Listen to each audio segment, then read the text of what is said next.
Hello everyone, എൻ്റെ പേര് അമൃത. എൻ്റെ അമ്മ 3 ദിവസമായിട്ട് ഈ ഹോസ്പിറ്റലിൽ കിടക്കുകയാണ്. അപ്പോൾ ഇന്ന് ഡിസ്ചാർജ് ഡേ ആണ്. ഇന്ന് രാവിലെ എനിക്ക് നല്ല കാലുവേദന. അങ്ങനെ ഞാൻ ഇന്ന് ലീവ് എടുത്തു. അങ്ങനെയാണ് എൻ്റെ അമ്മയെ കാണാൻ വേണ്ടി ഞാൻ ഹോസ്പിറ്റലിലോട്ട് വന്നത്. ഡിസ്ചാർജ് ഡേ ആയതുകൊണ്ട് രാവിലെ തന്നെ അവർ ഈ സൂചിയെല്ലാം അഴിച്ച് മാറ്റി.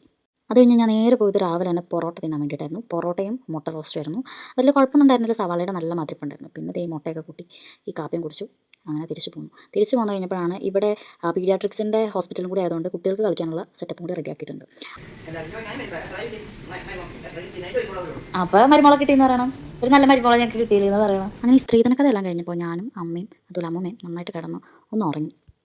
ഉറക്കം കഴിഞ്ഞ് നേരെ പോയത് ബിരിയാണിയും അതുപോലെ ക്യാരറ്റ് ജ്യൂസും വാങ്ങിക്കാൻ വേണ്ടിയിട്ടായിരുന്നു. 3 ദിവസമായിട്ട് മര്യാദക്ക് ഫുഡ് കഴിക്കാത്തതുകൊണ്ട് അമ്മയ്ക്ക് ബിരിയാണി കഴിക്കാൻ തോന്നി. തക്കത്തിൽ ഞാനും അമ്മയും കൂടി ബിരിയാണി കഴിക്കാമെന്ന് വിചാരിച്ചു.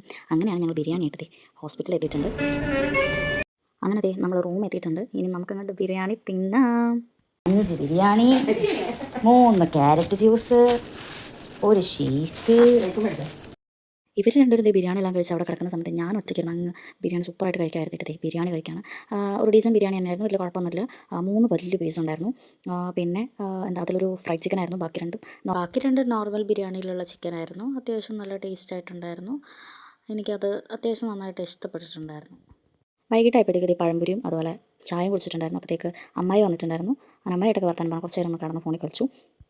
അപ്പോഴത്തേക്ക് ബില്ല് വന്നിട്ടുണ്ട്. കണ്ണ് തള്ളിപ്പോയി. അത് കഴിഞ്ഞ് പൈസ ഒക്കെ കൊടുത്ത് ബാക്കി അമ്മൂമ്മേനെയും അമ്മായിനെയും കൂടി പള്ളുരുത്തിലേക്ക് പറഞ്ഞിട്ടു. ഞാനും അമ്മയും കൂടി ഞങ്ങൾ ആലക്കാരുകളാണ്. അങ്ങനെ ആലയ്ക്ക് അങ്ങ് പോവാണ്. ബസ് കയറി പിന്നെ മെട്രോ കയറി. രാവിലെ നല്ല ഹെവി ആയതുകൊണ്ട് കഴിക്കാനായിട്ട് രാത്രി തോന്നിയിട്ടുണ്ടായിരുന്നില്ല. അങ്ങനെ പപ്പയുടെ അടുത്ത് നിന്ന് 2 പിടി വെച്ചിട്ട് പോകാൻ വിചാരിച്ചു. പപ്പയുടെ അടുത്തിരുന്ന് ഇങ്ങനെ കുതിവിടായിരുന്നു. അങ്ങനെ ഒരു പപ്പ തന്നിട്ടുണ്ട്. ഇങ്ങനെയാണ് എൻ്റെ പപ്പ ചോറ് തരുന്നത്. നിറച്ച് കുത്തി കയറ്റി അങ്ങോട്ട് തരും. പിന്നെ അതാണെങ്കിൽ നല്ല ടേസ്റ്റ് ഉണ്ടാവും. അപ്പോൾ അതൊക്കെ കഴിച്ചിട്ട് സൂപ്പറാന്ന് പറയായിരുന്നു. അപ്പോൾ ഗുഡ് നൈറ്റ്, ബൈ.